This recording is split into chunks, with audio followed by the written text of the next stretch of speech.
Kalau baik itu belum boleh pakai manajemen talenta. Kita menggunakan open bidding dulu. Nah, open bidding itu cirinya kalau ada yang kosong diumumkan di media. Jabatan kadis ini, jabatan sekda kosong. Terus dipersilahkan kepada yang minat untuk melamar. Berikut disampaikan syarat-syarat untuk melamar. Usia, jabatan terakhir, pendidikan dan sebagainya. Nanti si pelamar itu akan dibatasi melamar sampai tanggal berapa, jam berapa. Setelah itu kita seleksi administrasinya. Nanti ada keputusan yang lolos seleksi administrasi dan yang tidak lolos diumumkan lagi di media massa. Setelah itu akan diumumkan kapan mereka dilakukan uji manajerial dan sosial kultural, UKOM. Dulu menggunakan Fakultas Psikologi Unpad, menggunakan juga Assessment Center Kemendagri, menggunakan Assessment Center Kemenq, menggunakan Assessment Center dari Kemenkumham, itu manajerial dan sosial kultural. Setelah itu dilakukan uji kompetensi teknis. Nah, dari uji manajerial sosial kultural nanti akan diumumkan yang lolos, misalkan 5 besarnya si ini. Nah, setelah uji kompetensi teknis akan diumumkan 3 besarnya yang lolos ini. Nah, 3 besarnya langsung diserahkan dari Pansel ke Bupati untuk di fit and proper namanya. Jadi Pak Bupati yang akan menentukan 1 di antara 3 yang dipilih oleh Pansel. Nah, kalau manajemen talenta tidak seperti itu. Ya, perbandingannya kalau manajemen talenta itu diawali tidak dari mulai jabatan kosong, tidak. Tapi manajemen talenta itu diawali semenjak kita mendapatkan predikat sistem meritnya sangat baik. Kita mendapat sistem meritnya sangat baik di tahun 2023. Makanya mengukumkan manajerial dan sosial kulturalnya dimulai saat itu. Jadi kalau kemarin ketika open bidding yang dihukum manajerial sosial kultural itu yang melamar saja. Nah, dengan manajemen talenta semua eselon 2 mempunyai kesempatan yang sama untuk duduk menjadi sekda. Makanya semuanya kita hukumkan. Betul. Hukum manajerial dan sosial kultural. Karena tidak ada yang melamar kan, semuanya diperlakukan mereka semuanya haknya sama. Gitu kan ya. Itu yang pertama itu. Terus yang kedua, yang menentukan mereka itu ada di talent urutan keberapa itu ditentukan oleh JPTP masing-masing. Kita punya aplikasi namanya SIM ASN. Kalau dulu Bu di tempat kantor kita tuh ada bundel namanya dokumen kepegawaian. Betul. Kalau saya kepala BKD, dokumen kepegawaian kepala BKD, sekban BKD, Kabid A, Kabid B, Kabid B. Sekarang sudah tidak ada. Dokumennya itu adanya di aplikasi SIM ASN namanya. Nah, dari mulai 2019 itu ada program pemerintah namanya pengisian mandiri di SIM ASN. Jadi semua dokumen yang dulu difotokopi ditaruh di kantor sekarang itu harus di scan dan diupload di SIM ASN. SIM ASN kita di tahun 2024 itu terintegrasi 2 arah dengan SIM ASN-nya BKN. Dari mulai riwayat pendidikan, riwayat pelatihan, riwayat jabatan, riwayat pekerjaan sampai riwayat prestasi harus dimasukkan di situ. Nah, sebagai bukti kontrol BKD secara berkala monitor kelengkapan data dari masing-masing. Pertama kita JPTP dulu. JPTP itu kepala dinas, kepala badan, sahli, asisten itu JPTP. Yang kurang-kurangnya kita informasikan. Misalkan Bapak belum memasukkan SKP tahun sekian. Bapak sekarang udah S2, di kami masih tercatat belum masukkan ijazah S2. Kita kontrol semua. Nah, dari hasil UKOM manajerial dan sosial kultural ditambah lagi dengan data yang diisi oleh masing-masing JPTP, nanti aplikasi akan membuat peringkat. Peringkat 1, peringkat 2, peringkat 3 terus sampai peringkat 36 tentunya. Karena JPTP kita ada 36 juga. Peringkat 1 sama peringkat 36 sampai 36. Nah, tentunya Pak Bupati mempunyai kewenangan. Oke. Ambil saja peringkat 1 sampai peringkat 10 untuk diuji kompetensi tekniskan oleh Pansel.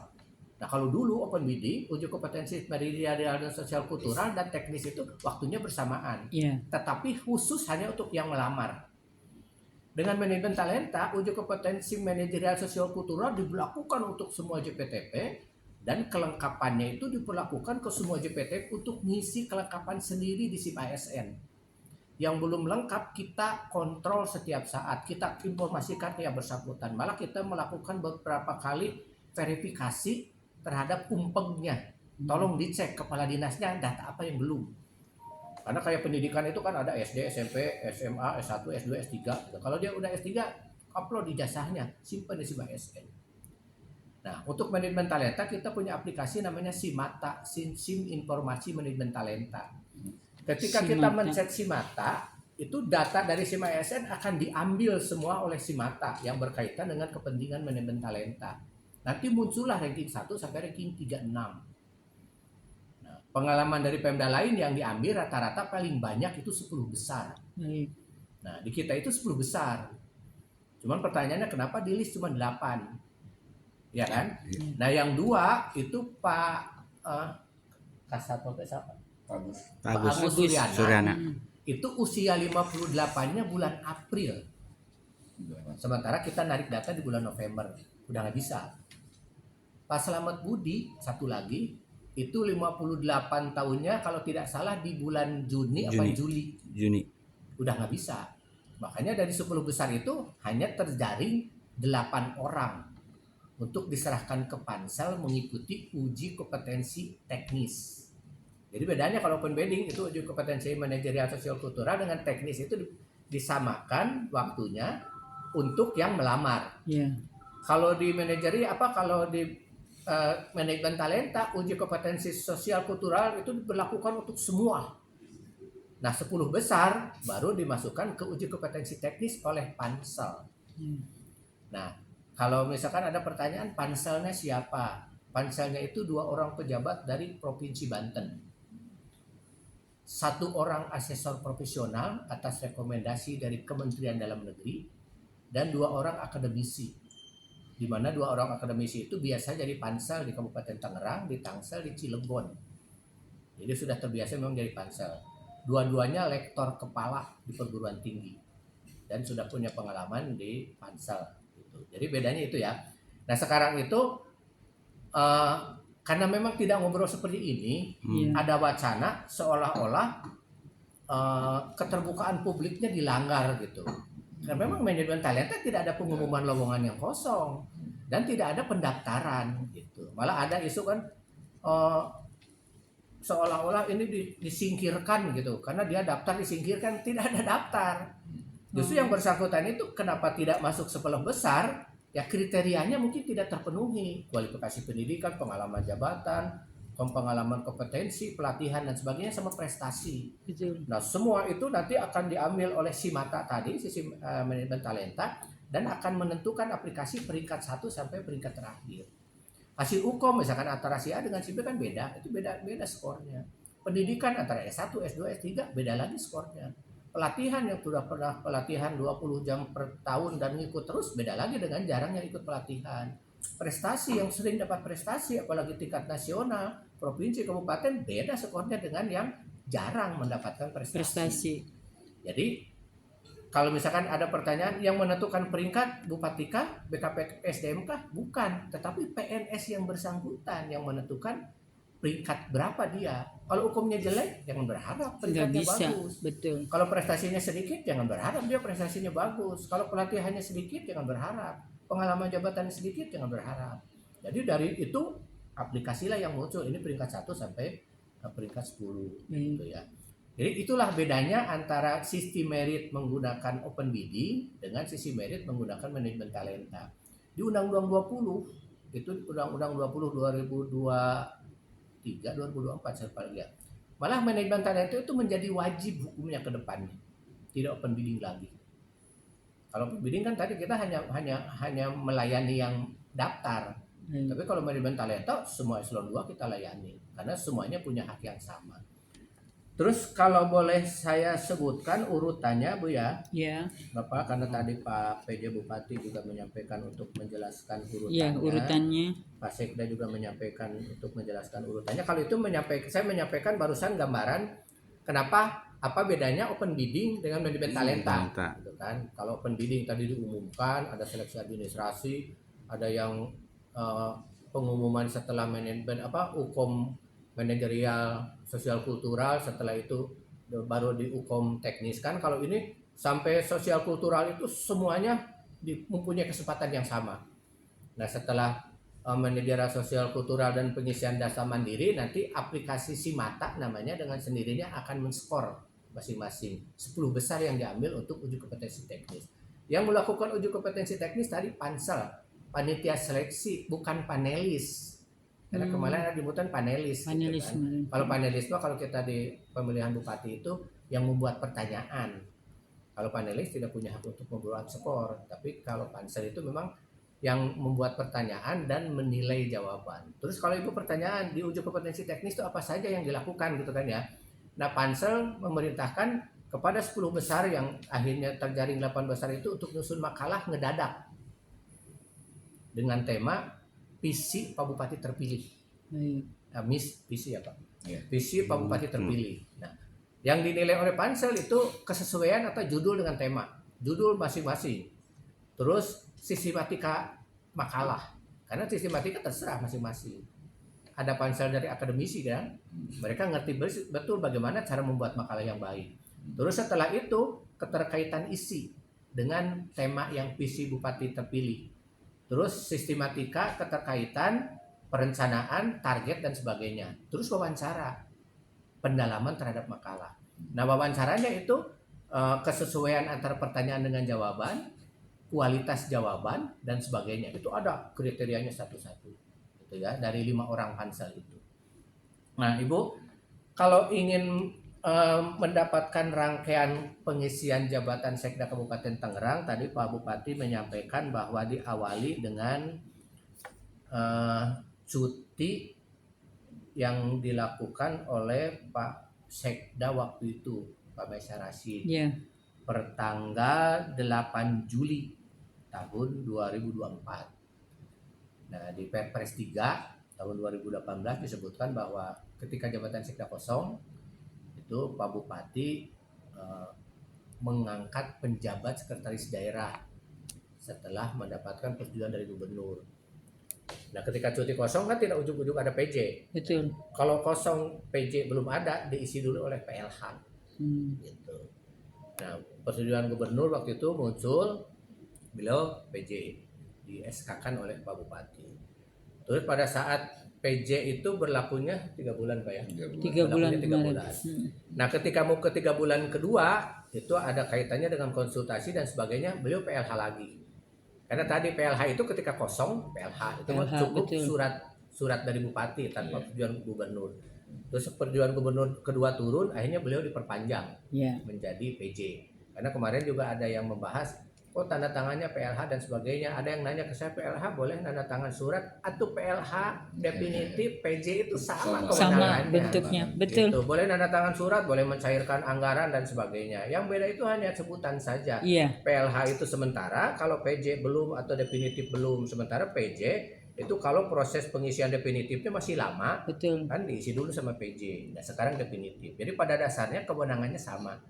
Cuman kalau PLH kan hanya per 7 hari, kalau PJ per 3 bulan, kalau definitif per 5 tahun.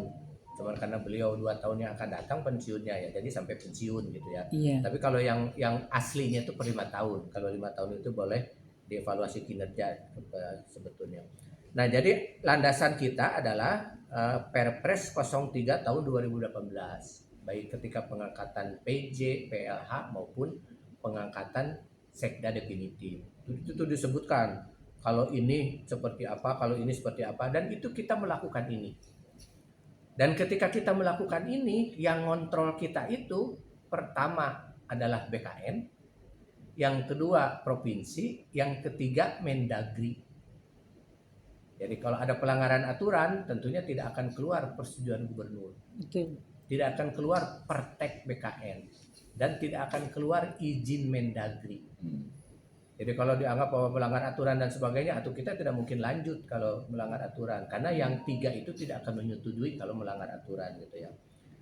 Nah, terus tadi pelaksana harian dan sebagainya sudah kita lakukan Bu ya. Iya. Yang tadi PLH itu dilakukan ketika PJ-nya belum ditetapkan atau ketika PJ ke PJ ada jeda PLH lagi gitu kan. Jadi ada PLH, PJ, PLH, PJ.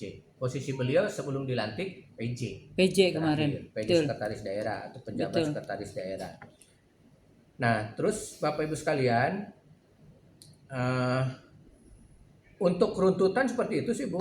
Untuk runtutan kegiatan-kegiatannya tadi diawali oleh cutinya Pak Muhammad Faisal Rashid waktu itu. Terus dasar aturannya tadi Perpres 3 tahun 2018 dan yang terakhir itu ada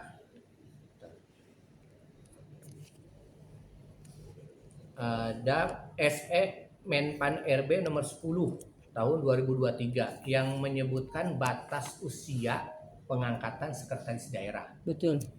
Jadi usia sekretaris daerah itu paling tinggi kalau ngambilnya dari DPTP itu 58 tahun. Nah, Pak Sekda hari ini 58. Jadi dilantik hari ini. Iya. Sesuai aturan kan? Sesuai. Di SKK-nya tanggal 27 Desember. Iya. Nah, 58 itu pada saat ditetapkan. Jadi Pak Soma itu ditetapkan sebagai Sekda usianya 57 tahun 11 bulan 27 hari. Berarti masuk. Belum 58 tahun. Dilantiknya memang 58 tahun. Jadi pas tidak hari ada ini. pelanggaran kaitannya dengan usia. Betul. Adapun yang menyebabkan beliau pensiun hari ini, atau nggak mungkin dia akan jadi Sekda pensiun hari ini. Betul. Pensiunnya itu 2 tahun yang akan datang. Jadi kalau 30 Desember 2026 itu dipensiunkannya biasanya ditarik ke tanggal 1 bulan berikutnya. Jadi beliau akan pensiun 1 Januari tahun 2027. Ya, karena 60 tahunnya 30 Desember 2026. Iya, 26. Ya, karena kelahiran 66 beliau Iya. gitu ya. 2000. Jadi itu mengenai usia ya, clear ya. Clear, Terus ya. yang melaksanakan bukan bupati, bukan BKD. Uji kompetensi itu pansel. Yang komposisinya adalah 2 orang pejabat provinsi, 2 orang akademisi dan 1 asesor profesional. Asesor itu yang biasa uji kompetensi itu asesor memang. Baik. Kita komplitkan seperti itu. Nah, Bapak Ibu sekalian, itu kira-kira aturannya kita pakai. Aturan yang melandasi kegiatan pelaksanaan uji kompetensi teknis. Saya sih memang sangat memaklumi berbagai pemahaman karena memang tadi Pak PJ menyampaikan, Pak Sekda menyampaikan hal yang baru manajemen talenta. Betul. Kota Tangerang melaksanakan manajemen talenta 2022 sama di demo juga. Sampai ada LSM Kota Tangerang menyatakan manajemen talenta di Kota Tangerang pengisian jabatannya tidak open bidding. Saya sampaikan di sana sudah manajemen talenta. Kita juga insya Allah nyusul. Karena itu perintah aturannya bahwa sisi merit yang terkini itu bukan seleksi terbuka atau open bidding, tapi pelaksanaan manajemen talenta. Kalau seleksi terbuka kita bergerak itu ketika ada jabatan kosong. Betul. Tapi kalau manajemen talenta ada jabatan kosong, tidak ada jabatan kosong, kita hukumkan manajerial sosial kultural. Terus minta kepada semua ASN melengkapi data di SIM ASN. Betul. Jadi kegiatannya terus berlanjut. Ketika dibutuhkan data siap, hasil hukum sudah ada. Gitu. Fleksi lah ya. Itu kira-kira ya. Baik. Gambaran umumnya. Baik. Ada yang mau ditanyakan? Silakan Bu Linda. Mumpung ketemu Iya. Ya, mumpung mumpung ketemu. Kalau menurut saya sih, saya tidak banyak pertanyaan. Iya. Yang tadi Bapak jelaskan, alhamdulillah masuk ke dalam pikiran saya. Juga saya paham. Cuma yang saya pertanyakan dari garis pemberitaan kawan-kawan, kok setelah mendengar Bapak ini berarti kan ini miring. Bahasa dari kawan-kawan miring. Nah, saya juga sempat membantah dengan pemberitaan tersebut bahwa Haji Soma itu memang layak. Kebetulan tadi melihat Bapak ulang tahun. Artinya kalau ulang tahun ngepas banget hari ini 58 tahun. Iya, betul. Nah, kalau iya. Kebetulan udah perintah ilahi kan? Iya, berarti kita hanya memang merencanakan. sudah rencana Allah. Nanti di hari ulang tahun jabatan pun naik. Ya, berarti kan betul. barakallah semua. Ya, Nah pada itu Allah. dari bahasa ini Bapak menjelaskan saya paham Paham, nanti saya akan rilis kembali untuk pembantahan pada kawan-kawan supaya jangan ada pemberitaan miring kembali. Karena pembahasan ini sudah jelas karena beliau memang waktu ada SK-nya tersebut usia masih di 57 tahun. Nah, memang kewajibannya di angka 58 tahun. Paling tinggi itu untuk menjabat. Nah, beliau untuk pensiun berapa tahun lagi ya kan itu nanti ada juga penilaian dari bupati kita yang baru. Ada notifikasi Bu. Iya, betul. Tut, Pak Haji semua pensiun gitu. Iya. Kira-kira 6 bulan kemudian tuh ada tuh di kepegawaian. Nut. Misalkan Pak Agus Sudana pensiun, nut. Ada pemberitahuan 6 bulan sebelumnya. 6 bulan sebelumnya. Sehingga kita biasanya 1 tahun sebelum PNS pensiun sudah menyampaikan ke yang bersangkutan. Iya. Bapak Ibu pensiun tanggal sekian, bulan sekian dan sebagainya. Kelengkapan di SIM ASN yang belum ada ini tolong lengkapi. Iya. Jadi sekarang itu nggak ada Bu, minta berkas nggak ada. Mereka berkasnya kasih ke aplikasi. Betul. Kita ngelihatnya di aplikasi. Di Kalau aplikasi. yang belum, ininya belum, tolong lengkapi, ini belum, tolong lengkapi. Gitu. Karena si mata itulah yang menilai Iya. Bapak. Jadi kita mengadakan apa sistem informasi manajemen talenta si mata itu maksudnya biar melihatnya itu fokus gitu. Iya, Bahwa betul. kita hanya melihat data, tidak minta data. Tapi by aplikasi sesuai dengan perintah dari presiden bahwa manajemen pemerintahan sekarang harus aplikasi dengan sebutan pemerintah pusat itu SPBE, Betul. sistem pemerintah berbasis elektronik. Pertanyaan saya, Pak. Ketika beliau selesai masa baktinya menjadi sekda, apakah beliau masih bisa diperpanjang dengan kebijakan dinas tersebut dengan pemerintahan? Ini pertanyaan dulu. Semoga kan beliau tidak langsung bunyi tut harus pensiun. Nah, ketika beliau bekerja kan masih ada ranah yang harus diselesaikan.